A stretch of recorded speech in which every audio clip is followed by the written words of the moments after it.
Hello everyone, welcome to English classes by Anita. Students, today I am going to explain a poem, The Way Through the Words from class 6 New Oxford Modern English.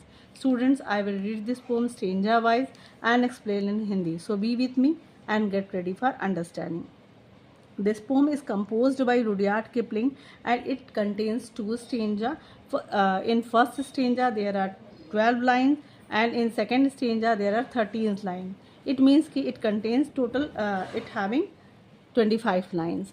So first I will do this thorough reading and after this I will explain line wise. So let's start. The way through the woods. They shut the road through the woods 70 years ago. Weather and rain have undone it again, and now you would never know there was once a road through the woods. Before they planted the trees, it is underneath the coppice and heath, and the thin anemones only the keeper sees.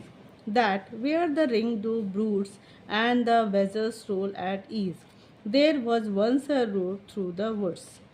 Yet, if you enter the woods of a summer evening late, when the night air cools on the trout-ringed pools, where the otter whistles his mate, they fear not men in the woods, because they see so few. You will hear the beat of a horse's feet and the swish of a skirt in the dew, steadily cantering through the misty solitudes as though they perfectly knew the old lost road through the woods, but there is no road through the woods. Rudyard Kipling. तो students यहाँ पे जो ये poem है जिसमें Rudyard Kipling इस poem में बताना चाहते हैं वो ह्यूमन का और नेचर से उनका क्या रिलेशनशिप है, यानी कि इंसान से और प्रकृति से उसका क्या संबंध है। और हमेशा जो इंसान है प्रकृति के ऊपर हमेशा डोमिनेट होने की कोशिश करता है, लेकिन प्रकृति उससे ऊपर है। और जैसे ही प्रकृति को थोड़ा सा भी अगर इंसानों से मतलब कि वो अपना जो डोमिनेंस है वो शो कर देती है, दिखा देती है कि प्रकृति सबसे ऊपर है और अपने आप को हमेशा रीग्रो कर लेती है।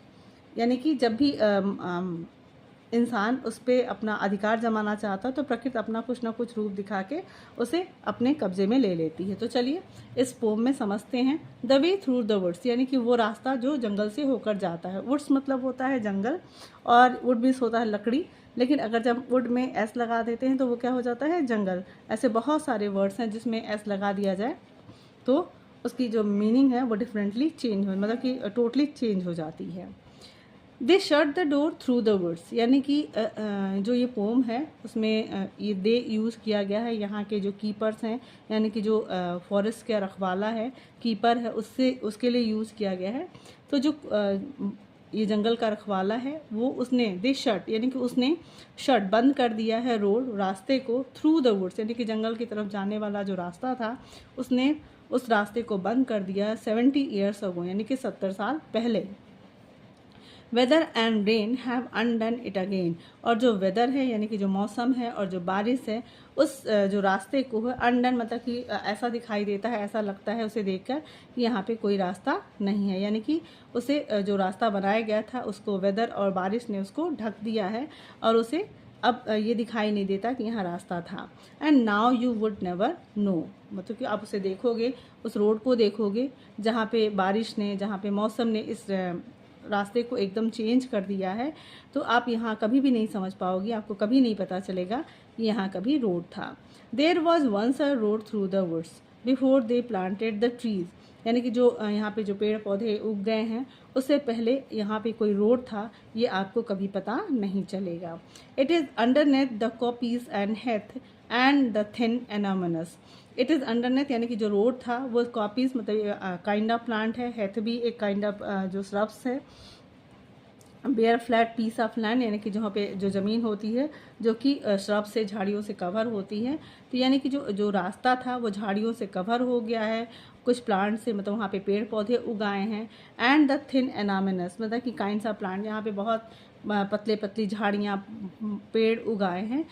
ओनली द कीपर सी, यहाँ पे सिर्फ कीपर यानी कि जो फॉरेस्ट का रखवाला है, जंगल का रखवाला है, वही इसे देख सकता है जंगल के में।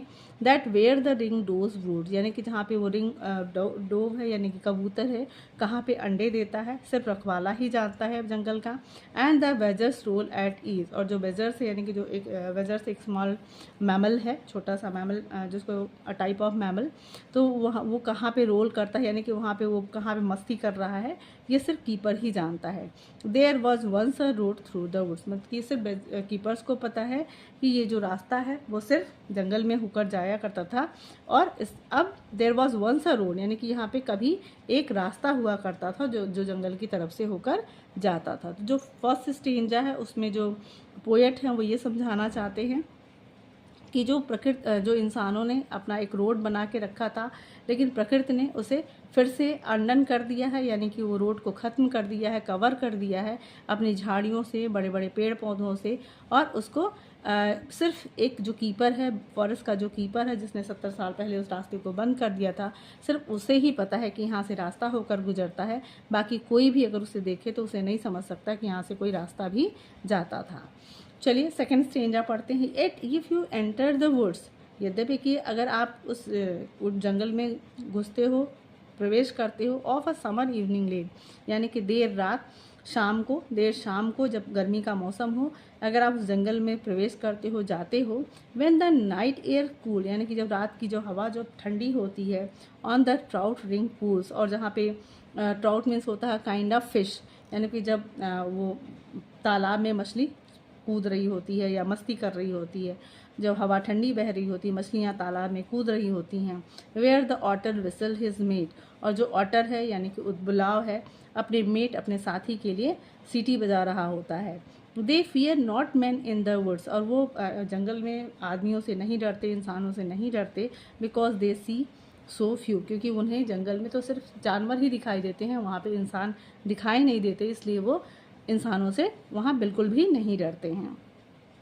You will hear the beat of horse feet and the swish of a skirt in the dew, तो आप उस जंगल में जाके आप जो घोड़े की दौड़ते हुए, यू विल हियर आप सुन सकते हो, बीट ऑफ हॉर्स फीट, यानी कि जो घोड़े हैं उनके दौड़ने की, यानी कि आपने देखा होगा ना कि घोड़ा जब दौड़ता है तो टप टप टप की ऐसे की आवाज़ करता है, तो टक टक टक की आवाज़ आती है उसकी आवाज़ पैरों से, तो आवाज़ आप वो सुन सकते हो।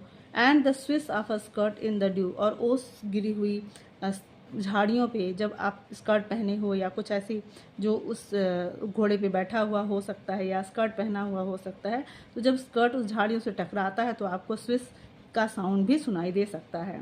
स्टिडली कैंटरिंग थ्रू द मिस्टी सॉलिट्यूड, स्टिडली मतलब जो लगातार होता है, कॉन्टिन्यूअस होता है, कैंटरिंग थ्रू यानी कि बहुत तेज़ी से, यानी कि बहुत तेज़ी से दौड़ते हुए घोड़े को लगातार आप सुन सकते हो द मिस्टी सॉलिट्यूड, जहाँ पे धुंध भरा, मिस्टी मतलब जहाँ पे ओश गिरी हुई, धुंध गिरी हुई है, और जो एकांत है, यानी कि जंगल में एकदम शांत है, धुंध गिरी हुई है, ओस गिरी हुई है, और जब घोड़ा वहाँ से दौड़ सकता है तो इतनी शांति है, इतनी काम है वहाँ पे कि आप घोड़े की टप टप की आवाज़ सुन सकते हो, और अपने स्कर्ट से जो घास से टकराता हुआ जो साउंड है उसे भी आप सुन सकते हो।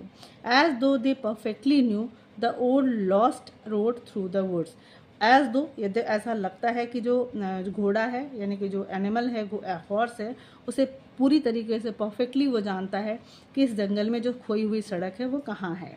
But there is no road through the woods, लेकिन कोई और नहीं जानता कि इस रोड में इस जंगल में वो रोड भी है जो कि कभी हुआ करता था। Rudyard Kipling.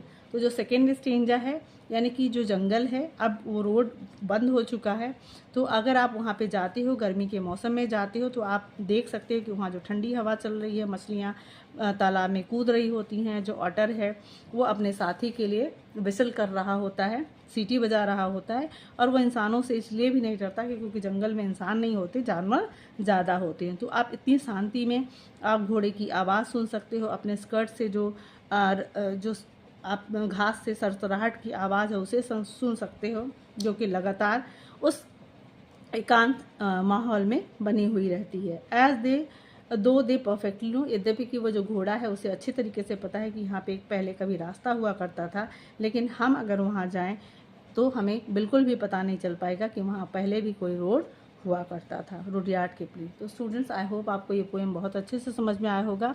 So if you like the explanation, do share with your friends and very thank you for watching.